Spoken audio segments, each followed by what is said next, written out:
What's going on, ladies and gentlemen? It's Michael here today with another redone Skyrim build that many of you would have never seen. He's called the Pyromancer, and as the name suggests, he heavily revolves around the concept of fire. Also, I'd like to let you know that our final few Skyrim builds coming up will be redone builds, as they are some of our favorite creations and we really want them to be on our channel.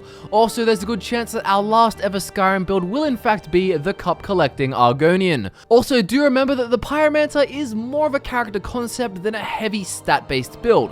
For those of you who are interested, do not forget that we're doing heaps of Let's Plays on FudgeMuppet now, and that's going to include some Skyrim ones, plus episodes from other Elder Scrolls games. Also, if you do check the first line in the description, you will see the link to our Skyrim Let's Play that we've just started. With that said, let's get into the Pyromancer's backstory, which is rather short and sweet, so you can find out exactly who he was before he arrived in Skyrim. The Pyromancer is a dark elf over 200 years old, born in Aldrune, a settlement located on the southwest slopes of Red Mountain.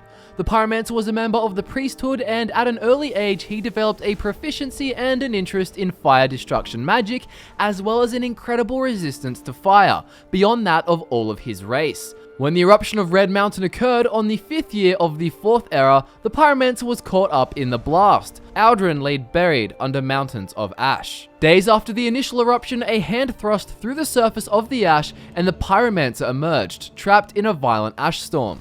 He wandered aimlessly until he found a small former refuge on the seaside, which is now the unrecognizable Bitter Coast.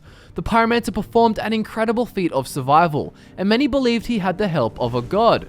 Perhaps it was Akatosh guiding him, helping him to fulfill his destiny as the Dragonborn. As after many years of wandering Tamriel, honing his pyromancy skills, fate brought him to the borders of Skyrim where he was caught.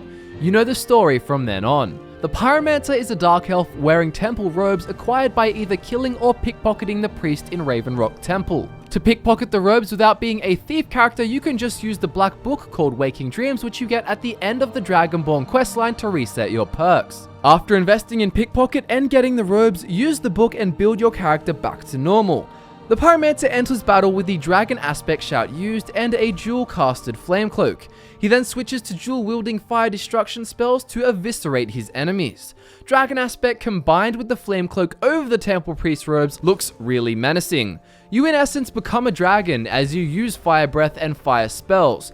You are the spiritual embodiment of a dragon, and I guess that's pretty much what the Dragonborn is, since he has the soul of a dragon. The Dragon Aspect Shout gives an impressive 25% increase to fire and frost resistance, more powerful shouts, and a substantial 20% decrease in shout recharge time. Combine this with the Amulet of Talos and the Blessing of Talos from a Shrine of Talos, and dragon shouts become a viable combat option. Unrelenting Force is the stereotypical shout of Skyrim, but it is a great idea for a ranged caster who wants to avoid being hacked apart by melee enemies. I also suggest enchanting available slots with fire resistance and fortified destruction to adhere to the role-playing aspects of the Pyromancer. The skills for this build are very simple, and any remaining perk choices are up to you. The skills are Destruction for fire casting and Enchanting for fire resistance and destruction cost items. If you want to take things further, you could use one-handed and get a fire enchanted katana, which looks sensational with the rest of the Eastern aesthetic this build has. When it comes to a standing stone, we recommend starting with the Mage Stone to level up your magic skills faster, and then at the end of the game use the Atronach Stone. This stone will give you minus 50% magicka regen, however this is counted with 50 more magicka points in total and 50% spell absorption. This is absolutely beast for basically any Skyrim build. In terms of factions, you could do the College of Winterhold and definitely join the Dawnguard. If you want to be darker, you could even go with the Volkihar Vampires. This build has a lot of freedom for roleplaying depending on what kind of personality you want to emphasize with the character. We recommend doing the main storyline to get a lot of dragon shouts, and also the Dragonborn DLC. And I mean, you sort of have to start that anyway to get the robes. Before getting these robes, you can wear whatever early game robes you find. Remember as well that you can choose more skills than what we talked about. So if you want to make this character stealth based with one-handed and sneak, you can. That would allow you to do the Thieves Guild or the Dark Brotherhood too if you felt particularly immoral. In terms of a stat spread, the best option tends to be half health and half magicka. Obviously, with both of these stats, a 50% allocation is more than enough to fulfill their purpose. If you decide to alter this build to use more alteration though for extra protection, you want more magicka, and if you decide to use one-handed, you might want to cut down on the magicka and add some more stat allocation to stamina. And that concludes our latest Skyrim build redone release, the Pyromancer.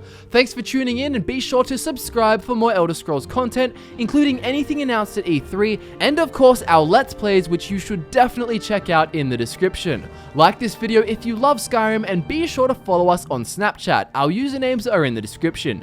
My name is Michael, this was the Pyromancer, and I look forward to being with you all again very soon.